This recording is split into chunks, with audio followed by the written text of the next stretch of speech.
আবু দারদা রাদিয়াল্লাহু আনহু বর্ণিত, তিনি বলেন, আমার বন্ধু আমাকে উপদেশ দিয়েছেন, তুমি নেশাদ্রব্য পান করো না, নিশ্চয়ই নেশাদ্রব্য সব ধরনের অন্যায়ের চাবি। সম্মানিত উপস্থিতি, উক্ত হাদিস দ্বারা বোঝা যায় যে নেশাদার দ্রব্য হলো সব ধরনের অন্যায়ের চাবি। অপর একটি হাদিস রাসূল সাল্লাল্লাহু আলাইহি ওয়াসাল্লাম আরো বলেন, আন আবি হুরায়রা রাদিয়াল্লাহু আনহু قال قال رسول الله صلى الله عليه وسلم مدمن خمر كابد وصائد। আবু হুরায়রা রাদিয়াল্লাহু আনহু বর্ণিত, তিনি বলেন, রাসূল সাল্লাল্লাহু আলাইহি ওয়াসাল্লাম বলেছেন, সর্বদা নেশাদ্রব্য পানকারী মূর্তি পূজকের ন্যায় অপরাধী। উক্ত হাদিস দ্বারা বোঝা যায় যে কেউ যদি নেশাদ্রব্য পান করে মৃত্যুবরণ করে, সে কাল কিয়ামতের দিন আল্লাহ তাআলার সাথে একটি মূর্তি পূজকের সাক্ষাৎ করবে।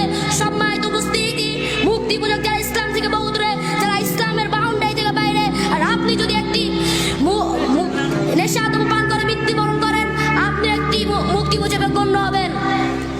এ মর্মে মহান আল্লাহ তাআলা সূরা বাকারা 230 নম্বর আয়াতে বলেন, ইয়াসআলুনাকা, তারা আপনাকে জিজ্ঞেস করলো, আনিল খামরি ওয়াল মাইসির, নেশাদ্রব্য এবং জুয়া সম্পর্কে, কুল ফীহিমা ইসমুন কাবীর, আপনি তাদেরকে বলুন তাতে বড় গুনাহ হয়। উক্ত আয়াত দ্বারা বোঝা যায় যে নেশাদার দ্রব্য একটি বড় গুনাহ।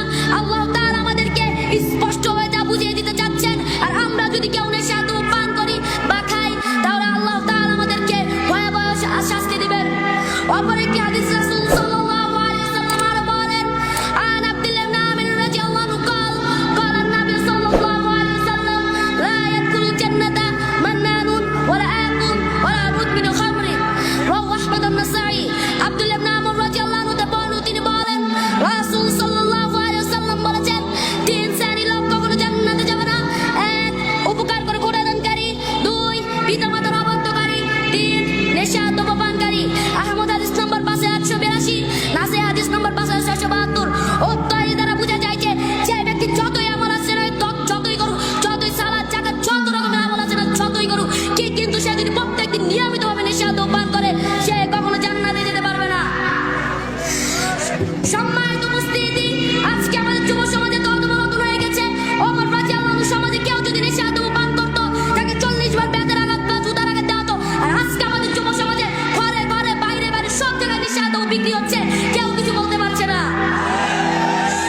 সম্মানিত উপস্থিতি, যতদিন না আমাদের যুব সমাজের বুক থেকে নেশাদ্রব্য গুটিয়ে নেওয়া হচ্ছে, ততদিন পর্যন্ত আমাদের যুব সমাজ ক্ষতিগ্রস্তের অন্তর্ভুক্ত মধ্যেই থাকবে। তাই আমরা এখন থেকে সবাই তওবা করে নেই। আগে যা করেছি তা জানি না, তুই এখন থেকে এরপর থেকে নিজে তো নেশাদ্রব্য পান করবই না, এমনকি অন্যকে যদি নেশাদ্রব্য পান করতে দেখি, তাকেও পরিপূর্ণভাবে নিষেধ করব।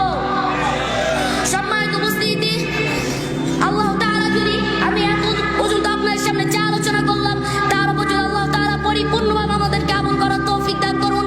এবং সুবহানাকাল্লাহুম্মা ওয়া বিহামদিকা আশহাদু আল্লা ইলাহা ইল্লা আনতা আস্তাগফিরুকা ওয়া আতুবু ইলাইক। আসসালামু